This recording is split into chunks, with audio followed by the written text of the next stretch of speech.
Hello and welcome, my dear friend. Most people don't fail because they're incapable. They fail because they never discover who they actually are.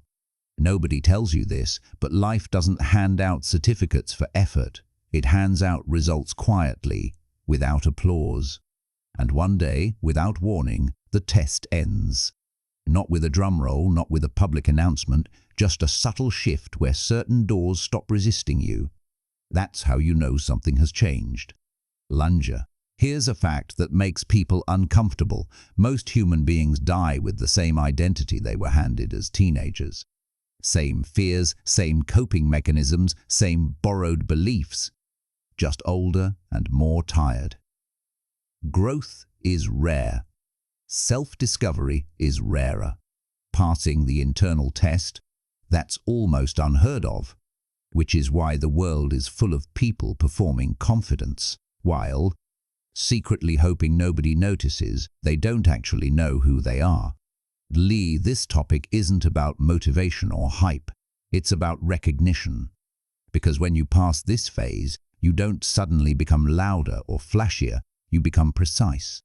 You stop reacting to noise. You stop confusing motion with progress. You stop mistaking attention for alignment. And yes, it's a little funny when you realize how much energy you once spent trying to be understood by people who were committed to misunderstanding you. That alone should have come with a refund. Pelion.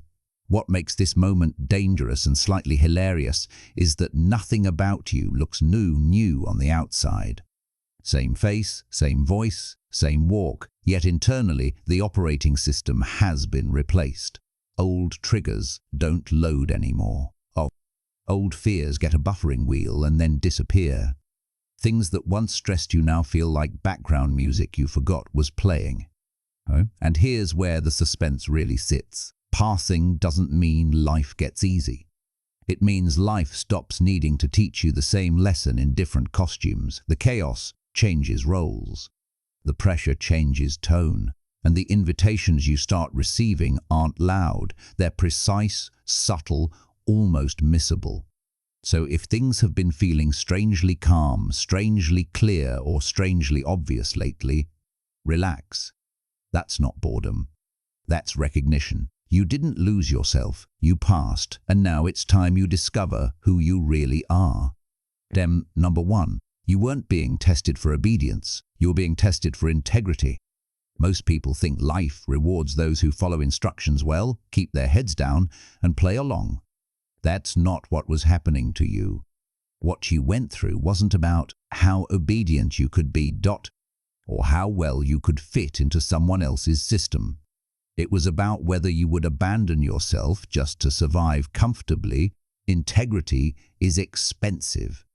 It costs approval, access, protection, and sometimes relationships. That's why so few people have it. You were placed in situations where doing the right thing externally meant doing the wrong thing internally. Agree here. Stay quiet there. Pretend not to notice. Accept the lie because it's easier. That was the pressure. And the test wasn't obvious. It didn't come with clear rules or moral speeches. It came disguised as opportunity, authority, loyalty, and even love. That's what made it dangerous. Bayesian, there were moments when compliance would have made life smoother. You could have said what they wanted to hear. You could have adjusted your values just a little. You could have convinced yourself it wasn't that serious. A lot of people do. That's how integrity erodes. Not through big betrayals, but small justifications. You didn't go that route. Even when you bent, you didn't break. Even when you doubted yourself, you didn't sell yourself. What separated you wasn't perfection. It was resistance. You felt the discomfort of staying true when it would have been easier to perform. You sat with the tension of being misunderstood instead of reshaping yourself to be accepted. That takes a level of inner alignment most people never develop because it's inconvenient. Integrity doesn't reward you immediately. In fact, it often looks like you're losing while others are advancing. But here's the quiet truth. Obedience makes people useful. Integrity makes people trustworthy. Systems can exploit obedience. They can't control integrity for long. That's why your path felt harder and lonelier. You weren't failing. You were refusing to hollow yourself out just to belong. You passed because when the pressure came, you didn't ask, "What do they want from me?" You asked, even if subconsciously, "What can I live with?" And that question changes everything. Danger number 2. The confusion phase wasn't punishment. It was identity stripping. What you went through wasn't random chaos. It felt like everything you thought you knew about yourself, the people around you, and the rules of life was suddenly dissolving. That confusion wasn't a mistake, and it wasn't punishment. It was intentional. We're nearing Ling subscribers, and every single one represents real support. If this content speaks to you, I'd be honored to have you subscribe. Life was stripping away every borrowed label, every role you had accepted because it was convenient, every identity you wore to be seen or liked. It was clearing space inside you so the real version of yourself could emerge. Most people panic at this stage because they don't understand it. They cling to the identities that no longer serve them, and they fall apart. You didn't. During this phase, you were forced to confront uncomfortable truths. The things you relied on for stability, friendships, recognition, routines, even your own assumptions, started to collapse. Some people might call this a low point, but it's actually a crucial turning point. Stripped of what isn't real, you start to notice what truly is. You learn who you are without the props. That's why confusion is so sharp and exhausting. It doesn't feel like growth, it feels like chaos. That's the point. Chaos is the reset button that tests whether your core self can survive without masks. What made you pass this phase is that you didn't cling to the temporary. You observed, you felt, you adjusted, but you didn't try to fill the space with excuses or fake versions of yourself. You let the discomfort run its course. While everyone else was panicking, overanalyzing, or pretending, you stayed present with the raw truth of your being. That's rare, that's powerful. By the end of this phase, the fog lifted in a way that made sense only because you had survived it with honesty. The person who emerges after identity stripping isn't just stronger. They are calibrated. You didn't come out just older or wiser. You came out aligned. You passed this phase because you realized that confusion is not chaos for chaos' sake. It's life carefully dismantling everything that wasn't yours, so that what is yours can finally breathe. Danger number 3. You survived long periods without external validation because you weren't built to need it. Most people live in a constant cycle of seeking approval. From childhood, we are conditioned to look outward for worth. Grades, compliments, social recognition, praise from authority, likes on a post, nods from peers. It becomes addictive. The problem is, once your sense of value is tethered to someone else's perception, you are always at the mercy of forces you can't control. That's why so many crumble when they face silence, rejection, or indifference. You didn't. You were tested in the quiet spaces, the long stretches where nobody noticed, nobody cared, and nobody seemed to acknowledge your efforts. Those stretches weren't a failure of support. They were the ultimate filter. They separated those who are functional only when validated from those who operate from an internal compass. You passed because you didn't need applause to keep moving, and you didn't need recognition to keep believing in yourself. You understood at some deep level that your actions and your growth are not contingent on spectators. This ability is more than mental toughness, it's instinctual sovereignty. You learn to take ownership of your journey, to measure your progress against your own standards, not someone else's. That's why the lonely stretches weren't discouraging for you. They were clarifying. They revealed the boundaries between who you truly are and who people wanted you to be. Bends, you could walk away from toxic influence, silent observers, or dismissive authority and still remain whole. There is also an unexpected benefit to surviving without external validation, clarity. When you're not constantly chasing approval, your energy isn't scattered on performance or pretense. Every move you make is sharper, more precise, more authentic. Landia, the world doesn't shape you through feedback because you shape yourself through truth. That's a rare power most people will never feel. You passed this stage because you realize that validation is a reward, not a requirement. You survived, you thrived, and you kept your center intact. That's why, even if the world never applauds, your foundation has been built on something permanent, yourself. Number 4, the isolation wasn't loneliness, it was containment. What you experienced wasn't simply being alone. Most people confuse isolation with loneliness, but they are completely different. Loneliness is empty, painful, accidental. Isolation, in your case, was deliberate, a kind of containment.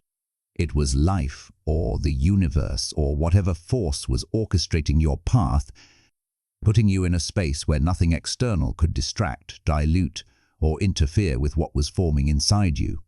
This isn't punishment, it's preparation. Some people can't handle what comes next.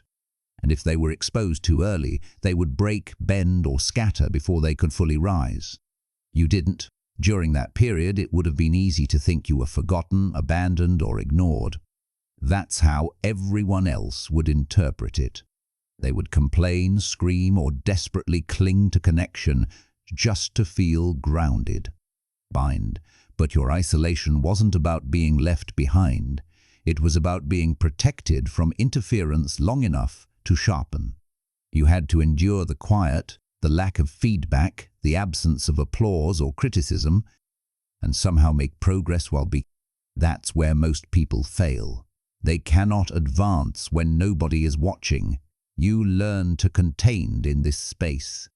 Your perception grew, your judgment sharpened, and your inner compass strengthened. Every emotion, every thought, every impulse had to be managed and refined without relying on anyone else to mirror, correct, or confirm you. It forced you to confront your real tendencies, your true strengths, and the cracks you would have ignored in a crowd. You didn't crumble, and you didn't cheat by projecting a false persona to make yourself feel normal. You held yourself accountable when no one else could, and that is rare.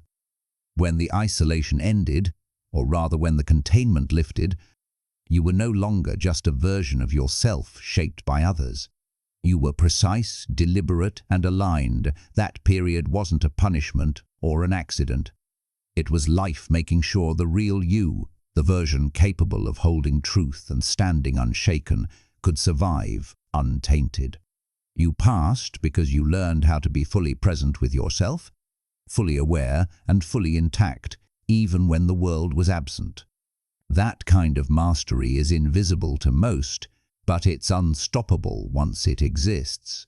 MDO number 5. You noticed patterns others missed because you were never meant to live on the surface. Most people float through life reacting to what's in front of them, barely scratching the surface of reality. They see words, gestures, events, and think they understand them. They rarely look deeper. Then you, on the other hand, were built differently. You were never meant to accept appearances as truth. You pay attention to the undercurrents, the subtle motives, the unspoken rules, the repeated behaviors that others ignore because they're distracted by noise. While everyone else is busy keeping up with the drama, you're mapping the system.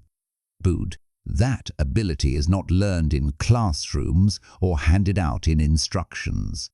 It's forged in the quiet, in observation, in moments when your insight is your only advantage.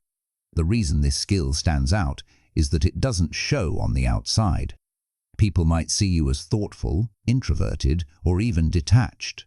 They don't realize you are running simulations in your mind while they argue over surface-level issues. You notice inconsistencies in behavior, detect the silent hierarchies, and recognize patterns that predict outcomes before they happen. Most people would call this overthinking or paranoia, but for you it's clarity. It's a lens that filters chaos into information. That's why what you see rarely surprises you. You read situations before they fully unfold. You see the truth beneath lies, and that changes everything. This pattern recognition isn't just about awareness. It's about survival and mastery.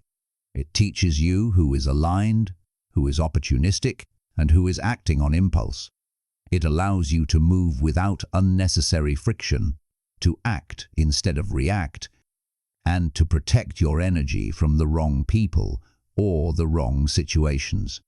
It's what separates those who stumble repeatedly from those who advance quietly and deliberately. And you passed this stage because you didn't settle for the superficial. You didn't accept what was easy to see. You looked deeper, you waited, and you understood. That's why your moves are precise, why your intuition is rarely wrong, and why your presence feels heavier than most can handle. You were never meant to live on the surface, and now nothing can distract you from the currents below. Number 6, you were tempted to become bitter. That was the real trap. Pain is universal. Everyone experiences it. But what separates the ordinary from the extraordinary isn't the presence of suffering. It's the response to it. Most people assume that surviving hardship is the challenge. But the real test is resisting bitterness. Bitterness is subtle. It disguises itself as justification, as a claim to righteousness, as a shield against disappointment. It whispers, "You deserve this," or "They made me this way," and it feels like truth. The danger is that bitterness can make you feel strong while quietly destroying everything inside you. You passed because you saw through that trap. You went through moments that could have made anyone angry, cynical, or hollow. People around you might have underestimated how much pain you endured, how much betrayal you witnessed, how often circumstances stacked against you. It would have been easy to become resentful, to carry grudges, to let the world feel like it owed you something. Most people do. They justify cruelty with their own suffering. And in that process they exchange freedom for a slow-burning resentment. You didn't. You didn't let bitterness dictate your perception, your choices, or your identity. What makes your survival here extraordinary is not just endurance, it's restraint under pressure. You felt the temptation to lash out, to take shortcuts in morality, or to let the injustice of life turn you into someone unrecognizable. You resisted because you valued your own integrity more than the satisfaction of being right. That's rare, that's powerful. That's what separates those who simply survive from those who evolve. Bitterness erodes subtly. It makes people sharp but brittle, smart but small. By refusing it, you maintained your core, your clarity, your ability to operate effectively without letting the world's cruelty define you. That is why the pain you experienced didn't leave scars that disfigure. It left marks that sharpened. You passed because you endured the pressure of life and came out intact, wiser and untainted, proving that mastery isn't about avoiding suffering. It's about refusing to let it turn you into someone you don't recognize. Number 7, you outgrew environments without announcing it. Growth doesn't always show itself in loud, obvious ways. For most people, leaving a situation, a job, a friendship, or even a mindset is marked by announcements, explanations, or dramatics. You didn't do that. You didn't need to. Growth in its truest form often happens quietly, imperceptibly, like water slowly carving through rock. You simply stopped fitting. The energy that once aligned with you started to feel heavy, forced, or small. You didn't cling. You didn't argue. You just evolved. And environments that once held you now began to resist your presence without even realizing it. That's how people know real growth has occurred. What makes this extraordinary is how unnoticed it often is to the outside world. People around you might have assumed you were the same, that nothing had changed. that you were still playing the same roles, but internally everything shifted. And the old conversations no longer resonated. The old routines felt restrictive, and the old expectations became invisible weights you no longer carried willingly. That is the subtle power of outgrowing. It doesn't require confrontation. It doesn't need approval. It simply exists, and anyone paying attention notices the change even if they can't explain it. Walian, outgrowing quietly, also shows maturity. Most people force change on the world. They announce it, fight for it, or demand recognition for it. You didn't. You understood that evolution doesn't need witnesses. It needs space, patience, and integrity. You kept advancing while others were busy trying to prove themselves or maintain appearances. You became unshakable in your own alignment without needing anyone to validate it. Mond, the brilliance of this kind of growth is that it forces the environment to adapt to you, or eventually it let you pass this stage because you weren't trying to be noticed. You weren't trying to convince anyone that you had changed. You simply moved forward naturally without chaos or drama. And in doing so, you became unstoppable. Not because you fought for recognition, but because your evolution didn't ask for permission. The world noticed anyway. Number 8. You stopped explaining yourself because you realized clarity isn't for everyone. At some point, you realized that no matter how precise or honest you were, some people simply couldn't understand. Clarity doesn't guarantee comprehension, and explanation doesn't guarantee agreement. Most people spend their entire lives trying to make themselves understood, repeating, justifying, and bending their words to fit other people's limited frameworks.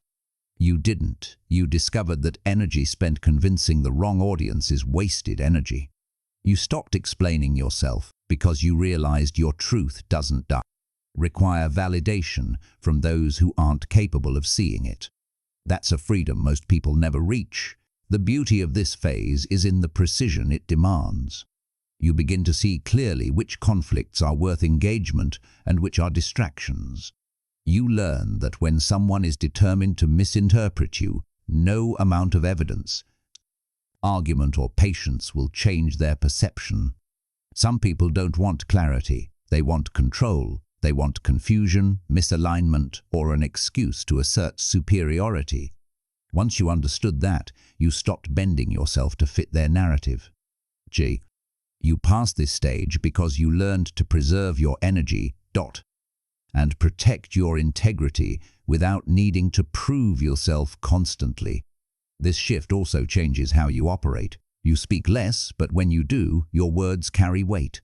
You act deliberately, knowing that your actions, consistency, and presence communicate more than explanations ever could. You don't feel the need to overcompensate with details or stories. People either perceive it or they don't, and that no longer defines you. What makes this so profound is how it sharpens perception. By refusing to explain constantly, you expose others for what they are, either capable of understanding or not. You stopped being part of the confusion they thrive on. You pass through the world lighter, more focused, and more aligned with reality rather than perception. The silence that others might misread as weakness is actually strength. Means you passed because you understood that your truth, your clarity, and your purpose don't need permission or approval. They simply exist, and that is enough. Number 9, you learned discernment the hard way through betrayal, not teaching. Most people think wisdom comes from books, lectures, or advice. It doesn't. Real discernment comes from being tested in ways no lesson could ever prepare you for. You learned who could be trusted, who would manipulate, and who would vanish the moment it was inconvenient. You learned that people don't always show their true colors in polite or controlled settings. They reveal themselves under pressure when there's something at stake or when the mask slips. That's how you were trained, not by instruction but by reality. Every betrayal, every deception, every hidden agenda became a lesson. Brutal but effective, betrayal is a harsh teacher. It forces you to pay attention to nuance, to question appearances, and to trust instinct over words. It forces you to notice patterns in behavior that others overlook. Where some people feel broken after being deceived, you became sharper. Where others would forgive and forget blindly, you stored knowledge quietly and applied it without fanfare. That's the power of learning through betrayal. It doesn't create cynicism when handled well. It creates clarity, precision, and the ability to see the truth beneath performance. This type of discernment isn't about suspicion or paranoia, it's about alignment. It allows you to recognize who deserves access to your energy, your time, and your trust. It separates opportunity from trap, ally from obstacle, reality from illusion. Most people stumble through life, giving their attention freely, hoping others are honest, and then being shocked when they aren't. You don't stumble. You evaluate, measure, and act with understanding. You pass this stage because you transformed every setback, every hidden agenda, and every betrayal into a lens for insight. You didn't waste energy on revenge or resentment. You internalized the lesson. That's why your intuition now rarely fails, and why your judgment carries weight. You no longer need constant proof or reassurance to see the truth. Experience has made your perception automatic, and that ability to read the world accurately, quietly, and without theatrics is rare. You survived betrayal, learned its language, and emerged calibrated, precise, and unstoppable. Sir. You remained functional while unraveling internally. That's not normal resilience. Most people assume resilience is about bouncing back, staying strong, or smiling through difficulty. That's only half the story. True resilience is far more complex, far more demanding, and far less visible. You didn't just face challenges, you faced internal storms that could have swallowed most people whole. While the world saw someone managing life, inside you were dissecting, questioning, and rebuilding yourself constantly. Your thoughts were a battlefield, your emotions a wild current, and yet, outwardly, you kept moving. That is the kind of resilience most people never experience, because it requires total control over the parts of yourself that are usually uncontrollable. Functioning while unraveling isn't just about discipline, it's about mastery over your own chaos. While others might have collapsed under the pressure of doubt, fear, or pain, you kept showing up. You didn't avoid responsibilities or pretend nothing was wrong. You acted with precision, handled challenges, and continued to make decisions while your inner world was in flux.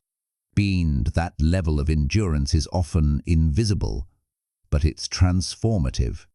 It forces you to confront the rawest version of yourself, to separate what matters from what doesn't, and to reconstruct your identity in real time. This stage also teaches an extraordinary kind of patience. You realize that growth doesn't always feel linear, that internal chaos doesn't always have immediate resolution, and that you can exist in tension without losing your center. It trains you to trust your internal processes, even when external circumstances demand clarity. You learn that survival is not about avoiding collapse. It's about navigating collapse while remaining functional, decisive, and aligned with purpose. You passed this stage because you didn't let internal turmoil dictate your external reality. You managed the complexity of being in motion while being remade. That's rare. That's exceptional. Most people's character cracks under that pressure. You emerged from it not just intact, but honed, calibrated, and unshakable. And remaining functional while unraveling internally isn't just resilience. It's mastery, and it set the foundation for everything that follows. 3. You stopped chasing answers and started trusting recognition. Most people live their lives hunting for answers, thinking clarity comes from information, advice, or proof. They collect experiences, opinions, and theories, believing that one more explanation will finally make sense of the world. That's exhausting, and most of it is unnecessary. And you passed a stage where chasing answers became irrelevant because you started trusting recognition instead. Recognition isn't about confirmation from others. It's that deep, undeniable sense inside that whispers, "This is true, this fits, this aligns." Once you reach that point, the world didn't need to explain itself to you anymore. You could see and feel the patterns, motives, and outcomes without needing a second opinion. Then recognition operates on a completely different level than reasoning. It's instantaneous, it's instinctive, it doesn't need proof or validation. While others are stuck analyzing, debating, or verifying, you simply know. That's why your decisions feel effortless. Even in complex situations, you don't overthink because your perception has been trained to recognize truth at its root. You pasted because you learn to trust that internal signal rather than constantly chasing external confirmation. This stage also shifts your relationship with learning and knowledge. You no longer absorb everything indiscriminately. You observe, filter, and internalize what aligns with reality as you perceive it. Books, advice, and experiences are no longer crutches. They are tools supplementary to your recognition that allows you to act decisively without hesitation. It's precise, it's quiet, it's powerful because it bypasses confusion. You also gain an almost effortless authority. People who are still chasing answers often debate endlessly, argue, or try to prove themselves. You don't need to. Your recognition already. Others might not understand how you can be so certain without evidence, but that's irrelevant. You operate from alignment, not persuasion. Ended. You passed this phase because you realized the answers you were hunting for were never external. They were inside, waiting to be trusted. Chasing answers is temporary, recognition is permanent. Once you recognize, you act with clarity, precision, and confidence that no doubt or contradiction can shake. Number Sha'ah. You learned that being chosen doesn't mean being spared. Being chosen isn't a shield. It isn't a guarantee that life will be easy or that obstacles will vanish. Most people confuse selection with protection, believing that if they are recognized, elevated, or marked for something greater, the hardships will stop. You discovered that the opposite is true. Being chosen means responsibility, pressure, and scrutiny that others will never experience. It means you were tested not because you are weak, but because you are capable of carrying what most people cannot. You passed this stage because you endured challenges specifically designed to stretch your strength, sharpen your focus, and reveal your character. When life intensifies in ways that feel unfair or relentless, many people assume they are being punished. They believe the universe is working against them. But for you, those challenges were never accidents. They were part of the design. Each one existed to determine whether you could endure without compromise, rise under pressure, and stay aligned when circumstances tried to pull you off course. And being chosen did not remove difficulty. It intensified it. That is why so few are truly prepared for the responsibility that comes with being marked for purpose. This realization is a powerful mental. Once you understand that being chosen is not a free pass, you stop expecting comfort from life. You stop labeling setbacks as injustices. Instead, you begin to recognize hardship as calibration. Let every struggle, every obstacle, every moment that tests your patience or endurance becomes an opportunity to refine your strength, sharpen your judgment, and solidify your alignment. You do not collapse under scrutiny or pressure because you understand that adversity is part of the path, not a deep. You passed this stage because you did not ask for mercy or avoidance. You accepted responsibility without hesitation. You endured pressure that would have broken most people and came through intact, ready for the work, the awareness, and the weight that being chosen demands. Plint, you now understand that being chosen does not mean being spared. It means being prepared. And you are number 13. You no longer need to prove depth. You live from it. Most people spend their lives performing depth, trying to sound profound, quoting the right words, or pretending they have lived more than they have. It is exhausting, and it is transparent. Real depth, the kind that transforms perception and presence, never needs to be advertised. And you have reached a stage where depth is no longer something you claim or display. It is not about impressing anyone or proving anything. It exists naturally in the way you think, the way you move, and the way you respond. You do not speak to demonstrate wisdom. You respond from it effortlessly, consistently, and without strain. That is why people sense something in you they cannot explain, yet cannot ignore. And living from depth also shifts your energy. You stop measuring yourself against the expectations of others because your understanding is internalized. You stop over-explaining, over-complicating, and over-performing. Every word, every decision, every action is filtered through experience and insight rather than the need for validation. You become quietly influential, not because you demand attention, but because you radiate substance. That kind of presence is magnetic, precise, and impossible to overlook. This stage is also about alignment with your inner reality. Depth is not just about knowing more. It is about understanding cause and effect, human behavior, and the unspoken truths behind actions. You move with clarity when others panic or misjudge. You respond instead of react, anticipate instead of guess, and remain calm while others scramble. That ability is formed only through lived experience, reflection, and the refusal to dilute your perspective for comfort or convenience. You pass this stage because you no longer chase recognition for insight. You no longer perform intelligence, understanding, or spiritual awareness. You are grounded in it. The depth within you is not temporary or conditional. It is your default state. You think, speak, and act from it naturally, and that changes the energy of every space you enter. People notice it without knowing why. That quiet authority carries more power than any announcement or display. You no longer prove depth. You embody it. Number 14. Discovering who you truly are will not feel exciting. It will feel obvious. Most people expect self-discovery to arrive with fireworks, dramatic shifts, or sudden awakenings.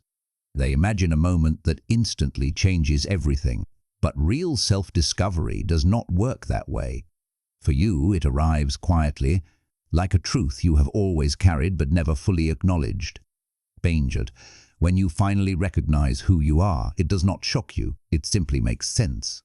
Every decision, every struggle, every hardship you endured suddenly aligns. The clarity is not flashy. It is undeniable.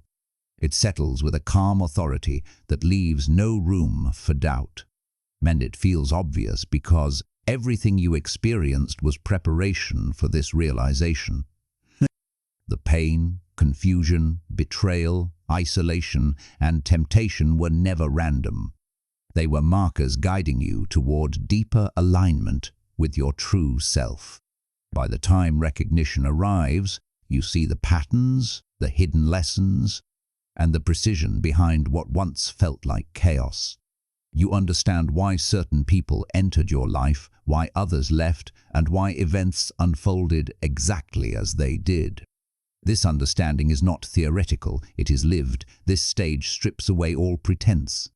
You no longer perform identity for approval or validation. The masks fall away naturally because you recognize them for what they are, distractions. You no longer scramble to prove your worth or defend your choices. The truth of who you are is so grounded that it requires no explanation. You act with clarity, move with alignment, and decide with confidence that comes from knowing yourself at your core. And you passed because you endured every test, every silent struggle, and every internal battle without losing yourself. When self-recognition arrives, it is not dramatic. It is quiet, precise, and undeniable. You see yourself clearly, understand your purpose, and move with the ease of someone who has been prepared without realizing it. That is the power of true self-discovery. It does not overwhelm, it illuminates. It confirms everything you have already lived. You are no longer defined by the world or its expectations. You are defined by the undeniable truth of who you are. You have passed, not because life protected you, not because the tests were easy, and not because anyone else could see the work being done. You passed because you endured when others would have collapsed, observed when others were distracted, and held your truth when compromise was demanded. Pillioned every stage you walked through.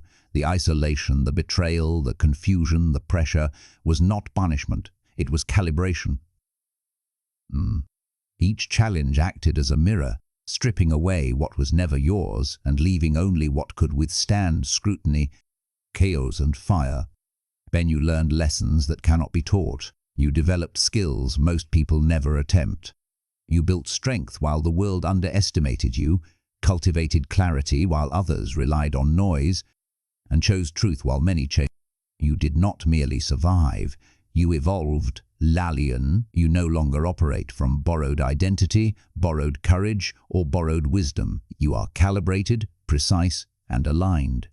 Your perception is sharp, your integrity unbreakable, and your presence undeniable. What you carry within no longer seeks approval, explanation, or recognition. It simply exists, and that is more powerful than applause could ever be.